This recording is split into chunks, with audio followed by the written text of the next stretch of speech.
Hello दोस्तों, मैं दीपक आप सभी को अपने चैनल पर स्वागत करता हूं। हमारा आज का टॉपिक है ऑस्टेट का प्रयोग। ये फिजिक्स का लेक्चर है। ये पेपर फर्स्ट का टॉपिक है magnetic effect of electric current. ये तीसरी यूनिट है, उसमें ये यूनिट नंबर 3 है फर्स्ट पेपर की। और इसमें आपको पढ़ाया जाएगा ऑस्टेट का प्रयोग। ये मैग्नेटिक फील्ड का चैप्टर है, तो इसमें हम डिस्कस करते हैं ऑस्टेट का एक्सपेरिमेंट। ऑस्टेट एक साइंटिस्ट का नाम है। इन्होंने एक प्रयोग किया। सबसे पहले हमको ये नहीं पता था कि धारा प्रवाहित करने पर क्या चुंबकीय क्षेत्र उत्पन्न हो सकता है। सबसे पहले हमको ये पता था कि अगर कोई चुंबक रखा हुआ है तो चुंबक के चारों ओर चुंबकीय क्षेत्र उत्पन्न होता है, ये सब लोग जानते थे। ऑस्टेड ने एक एक्सपेरिमेंट किया, उसमें बताया गया कि अगर किसी चालक में, चालक माने तार ले लिया और कहा कि अगर इसमें धारा प्रवाहित की जाए तो इस चालक के चारों ओर भी चुंबकीय क्षेत्र उत्पन्न हो जाता है। मतलब इस चालक के चारों ओर भी चुंबकीय क्षेत्र उत्पन्न हो सकता है, ऐसा ऑस्टेड ने कहा। तो इसका एक्सपेरिमेंट भी किया और एक्सपेरिमेंट करके इसको प्रूफ किया कि अगर किसी चालक में धारा प्रवाहित की जाए तो क्या सही में इसके चारों चुंबकीय क्षेत्र उत्पन्न होगा। उन्होंने इसका पूरा प्रयोग किया। ये एक चित्र आपके सामने बनाया गया है। इस चित्र के माध्यम से हम आपको समझाएंगे कि कैसे उन्होंने ये प्रयोग किया। ये एक ही चित्र का 3 स्थिति बनाया गया है। ये केस फर्स्ट है, ये उसी का केस सेकंड है। ये कोई 3 चित्र नहीं है, ये 3 स्थिति है। केस फर्स्ट, ये स्थिति सेकंड है और ये केस थर्ड है। उन्होंने इस प्रयोग को 3 स्थितियों में बनाया। सबसे पहले कहा कि आप लोग क्या करिए, एक बैटरी ले लीजिए, एक कुंजी ले लीजिए, एक चालक तार, जिसमें ए बी क्या है चित्र में, ए बी एक चालक तार है और ये प्लस माइनस एक बैटरी है। आपको एक चालक तार चाहिए इसके लिए, दूसरा एक बैटरी चाहिए और तीसरा एक कुंजी चाहिए और चौथा इस प्रयोग के लिए आपको चाहिए एक चुंबकीय सुई। चुंबकीय सुई का क्या काम है, चुंबकीय क्षेत्र की दिशा ज्ञात करना। चुंबकीय क्षेत्र की दिशा ज्ञात करना या दिशा बताना कि चुंबकीय क्षेत्र किधर उत्पन्न हो रहा है। तो सबसे पहले उन्होंने इतनी चीजें ली, इनको ऐसे इस चित्र के हिसाब से जोड़ा। सबसे पहले बैटरी जोड़ा, ये कुंजी जोड़ा, एक चालक तार जोड़ा और उसके बगल में बिल्कुल रख दिया एक चुंबकीय सुई, जिससे पता चले कि क्या वास्तव में चुंबकीय क्षेत्र उत्पन्न हो रहा है या नहीं। फिर उन्होंने क्या किया, पहली स्थिति में उन्होंने बैटरी, कुंजी, चालक तार जोड़ करके छोड़ दिया।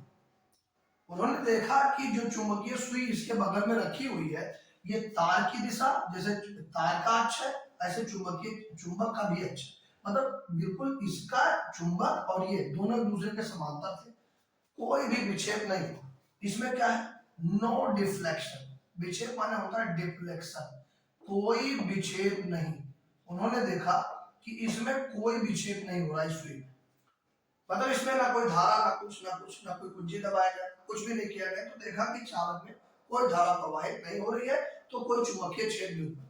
इस स्थिति में क्या पता चला कि कोई चुंबकीय क्षेत्र नहीं, इसमें कोई चुंबकीय क्षेत्र, नो मैग्नेटिक फील्ड, कोई भी चुंबकीय क्षेत्र उत्पन्न नहीं हुआ। अब उन्होंने क्या किया, इस प्रयोग को आगे बढ़ाया। उन्होंने कहा कि इस कुंजी को इसे दबाओ। जैसे ही कुंजी को दबाया, मतलब की, कुंजी को बोलते हैं की, जैसे की को दबाया, दबाने के बाद देखा कि जैसे इसमें धारा प्रवाहित हुई, वैसे देखा कि ये जो चुंबक था वो विक्षेपित हो गया, घूम गया थोड़ा सा। इसमें अक्ष इसका बिल्कुल चालक के समांतर था। इसमें आपने देखा कि ये जो अक्ष की तरफ घूम गया। इसे पता चला कि इसमें कुछ विक्षेप आया। इसमें क्या हुआ, ये सुई विक्षेपित हुई। ये सुई क्या हो गई, विक्षेपित हो गई।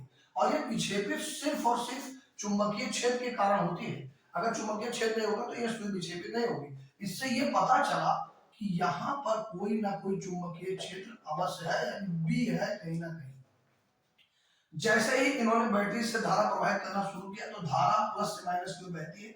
जैसे चालक में धारा ऐसे प्रवाहित होना शुरू हुई, वैसे देखा कि ये जो है धारा की दिशा में क्या होगी, विक्षेपित हो। जो यस पोल है वो धारा की दिशा में विक्षेपित हो गया, यस पोल इधर आ गया। इससे पता चला कि इसमें कोई विक्षेप हुआ और चुंबकीय क्षेत्र उत्पन्न हुआ। उन्होंने इस प्रयोग को आगे बढ़ाया और कहा ऐसा कीजिए कि इस बैटरी को उल्टा कर। उन्होंने माइनस इधर कर दिया, प्लस उधर कर दिया। ये प्लस वाला लाइन है और ये -1। इन्होंने कहा कि ऐसा करिए कि बैटरी उल्टा कर, बैटरी को इसका माइनस इधर कर दिया, प्लस उधर कर दिया, फिर कुंजी को दबाया तो धारा इधर से प्रवाहित होना शुरू हो गई। तो धारा जब इधर से शुरू हुई तो देखा कि चुंबकीय सुई धारा के विपरीत दिशा में विक्षेपित हो गई। ये बात देखा कि कोई विक्षेप नहीं आ रहा, इसमें विक्षेप आ रहा है लेकिन धारा की दिशा में आ रहा है। इसमें जो विक्षेप होगा, इसमें जो सुई में विक्षेप होगा, सुई में विक्षेप होगा वो धारा की दिशा में देखा कि जिधर धारा उधर विक्षेप। इसमें देखा कि बैटरी उल्टा किया तो भी विक्षेप हुआ लेकिन दूसरी दिशा में। अब जो विक्षेप हो रहा था वो विपरीत दिशा में, वो जो विक्षेप हो रहा है उस जो विक्षेप है विपरीत हो गया, मतलब इसमें जो विक्षेप हुआ, इसमें जो विक्षेप हुआ ये उल्टे दिशा में हो गया। इससे पता चला कि यदि हम धारा की दिशा भी बदल दें तो चुंबकीय सुई में विक्षेप की दिशा भी बदल जाती। अभी पहले इधर विक्षेपित हो रही थी, अभी इधर विक्षेपित हो गई, इससे इसका विक्षेप इधर हुआ, इसमें विक्षेप उधर हुआ था, इसमें कोई विक्षेप नहीं हुआ, स्ट्रेट थी। इस प्रयोग से स्पष्ट हो गया कि यदि कोई धारा प्रवाहित नहीं करेंगे तो चुंबकीय सुई विक्षेपित नहीं हो रही है, अर्थात यहाँ कोई चुंबकीय क्षेत्र उत्पन्न ही नहीं हो रहा है, कोई चुंबकीय क्षेत्र उत्पन्न नहीं होता है इस स्थिति में। और इस स्थिति में कोई चुंबकीय क्षेत्र उत्पन्न नहीं होता है इस केस में।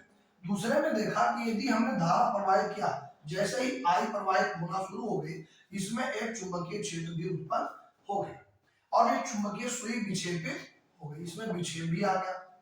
लेकिन इस प्रयोग में देखा कि जैसे ही उन्होंने बैटरी की दिशा उल्टा की और धारा विपरीत दिशा से प्रवाहित करना शुरू किया तो देखा कि सुई विपरीत दिशा में विक्षेपित हो गई। इससे यह स्पष्ट हो गया। अब इसका निष्कर्ष उन्होंने निकाला कि जो धारा है वो गतिमान आवेश है। इससे पता चलता है कि अगर कोई आवेश गति करे तो चुंबकीय क्षेत्र उत्पन्न हो जाएगा, क्योंकि गतिमान आवेश ही तो धारा होती है। तो अगर धारा उत्पन्न हो रही है तो यानी कि आवेश गति कर रहे हैं, तो आवेशों के गति से भी चुंबकीय क्षेत्र उत्पन्न हो सकता है। और इस प्रयोग का निष्कर्ष क्या निकला? पहली बात कि जब कोई धारा नहीं तो कोई चुंबकीय क्षेत्र भी नहीं उत्पन्न होता, कोई चुंबकीय क्षेत्र भी नहीं उत्पन्न होता। पहला निष्कर्ष इस फिगर ए से, ये कहां बना हुआ है? Figure A. फिगर ए का निष्कर्ष क्या है कि जब तक परिपथ में कोई धारा प्रवाहित नहीं हुई, जब कोई धारा नहीं प्रवाहित हुई, कोई धारा प्रवाहित जब कोई धारा प्रवाहित नहीं प्रवाहित होती है तो कोई भी चुंबकीय क्षेत्र उत्पन्न नहीं होता। अब दूसरा केस क्या हुआ कि जब हमने धारा प्रवाहित किया, दूसरा केस जब धारा प्रवाहित हुई तो सुई में विक्षेप आया, सुई में विक्षेप हुआ।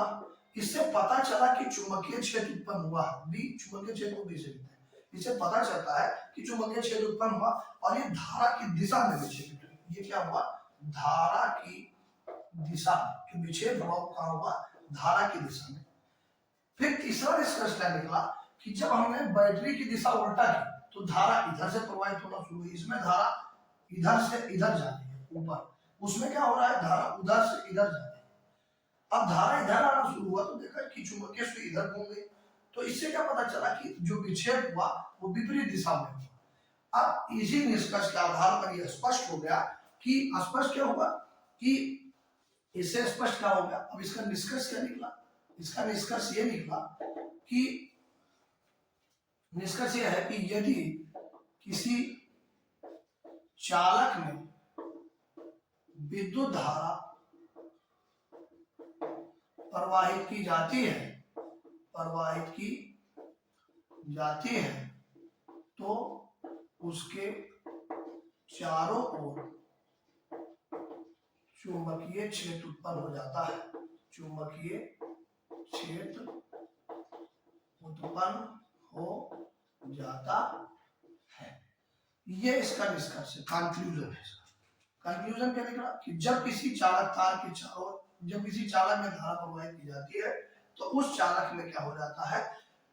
एक चुंबकीय क्षेत्र उत्पन्न हो जाता है। जब किसी चालक में धारा प्रवाहित करते हैं तो चालक के चारों ओर क्या होता है? चुंबकीय क्षेत्र उत्पन्न हो जाता है।